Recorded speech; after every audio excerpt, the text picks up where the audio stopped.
we're just running up to the old Stewart's for some supplies real quick. Got a few things we're doing with the Viggen here today. This is the first time you guys are probably seeing me drive the Viggen after taking it out of storage here.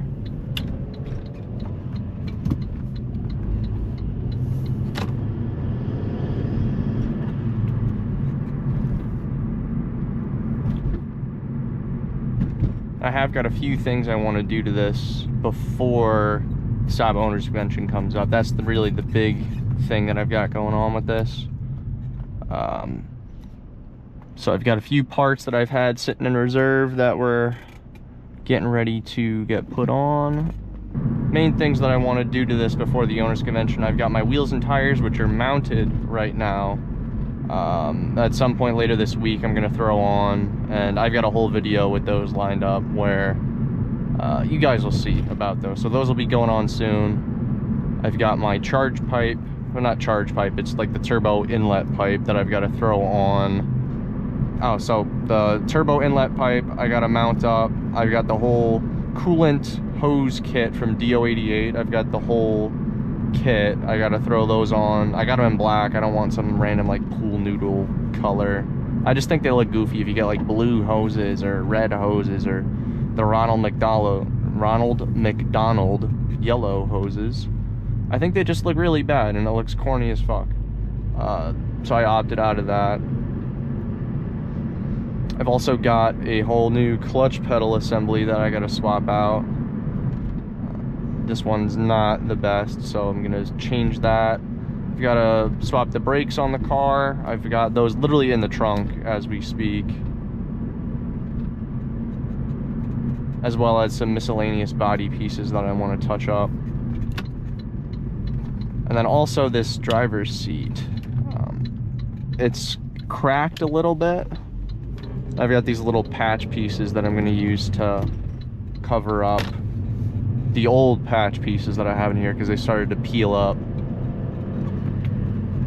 Because as much as I would like to find replacement Viggen seats, they are very hard to find, and if you do find them, they're asking a pretty penny for them. And mine aren't in super bad condition where I would consider replacing the whole thing. They're not any like giant tears. I can get away with just doing the patches right now, and it's acceptable to me for the time being. I also have to fix this door handle. Shout out my younger brother Jake. He didn't understand that the cable was disconnected, and he yanked it one too many times, and off came the handle. That is sitting currently in the glove box right there. So we got to reattach that. I'd also like to change the shift bushings, because if you look here, you can see how much play we have. And it's just all types of wild.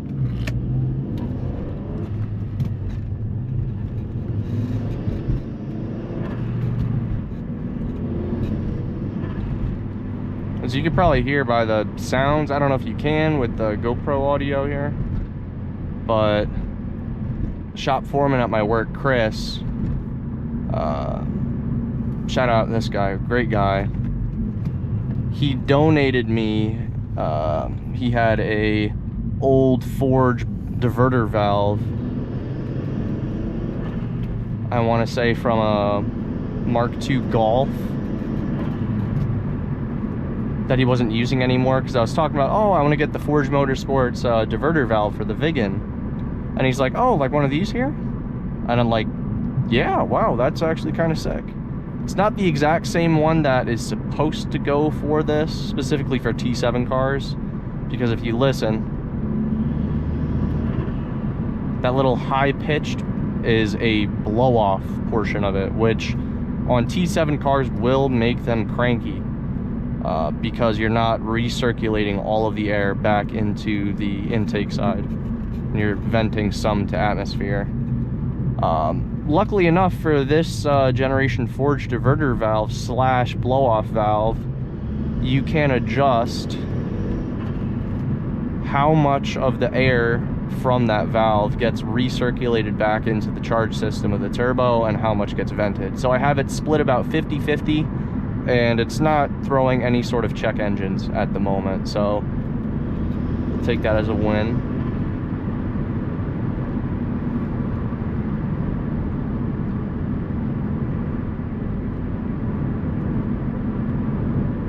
besides that, not a whole lot really left to go to get this thing prepped. I already got, so last year I threw on a set of Coney suspension. It's basically Coney shocks and springs. It lowered the car, made the body roll a lot more manageable. It's not really rolling around a lot. I also did adjust, so they are adjustable dampening. There's a little knob that comes with it. They're not on there. You have to take this little, let me see if I can pull it up, this guy. Oh, well, there that goes. You basically have to take that little dude and you twist, you put this on each one of the shocks and you twist it to firm it up or make it softer. And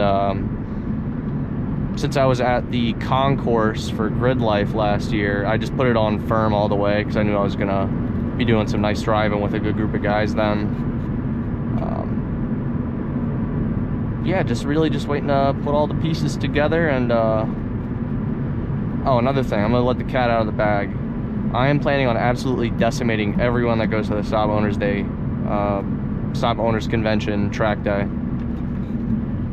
Nah, maybe not decimate, because I know there's gonna be some crazy cars there, but I've got some pretty serious shit for the car in terms of the track. So the plan is to go a little wild with the car. Yeah, I'm gonna stop in, get some caffeine, get me some fucking muscle milk.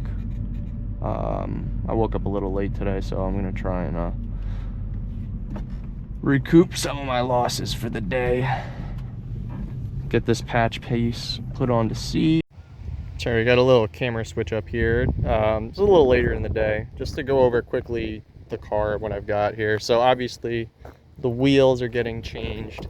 So these are just the factory Viggen 5 spokes, super old tires here. Front brakes I already did on this. If we look at the back, I have to change those, so they're not gonna be drilled and slotted. They're just gonna be the factory slotted. I have the factory Viggen wheels in the, or the rotors and stuff in the trunk. Carbon ceramics are gonna go all the way around. Have those. The interior right now, I have to address this. So right now, if you could look kind of here, you could see it here. These little leather patch pieces. These are starting to go. So I have right down there replacements for these two pieces. I'm gonna swap out. I'm gonna peel these back up and reapply. Also, they're gonna be better looking than this because you see the grainage here. These are a bit more wider grain. This is less like that. So that one I ordered is more of like a wider grain style, so it should match closer than this. So that'll get addressed. I have to take care of that. I don't know, I feel like because of where it's broken here, I feel like I need to get this whole new insert piece and then reattach the cable. Maybe re-adhere that. Besides that, interior is not too bad. I just have to get there's a little thing up there I gotta change out. Besides that, not really a whole lot going on here. Not a whole lot. It's already pretty as is. Not bad. That I have to reattach right here. So this, I just have to get these clips back out and pop the new one cover back in here. Everything's looking good. A lot of people ask me, oh, is this faded? No, the Viggen specifically was like this gray. It wasn't a true black. That's how it's supposed to look. Has the factory tow package on it. Very fun. But yeah, she is good to go.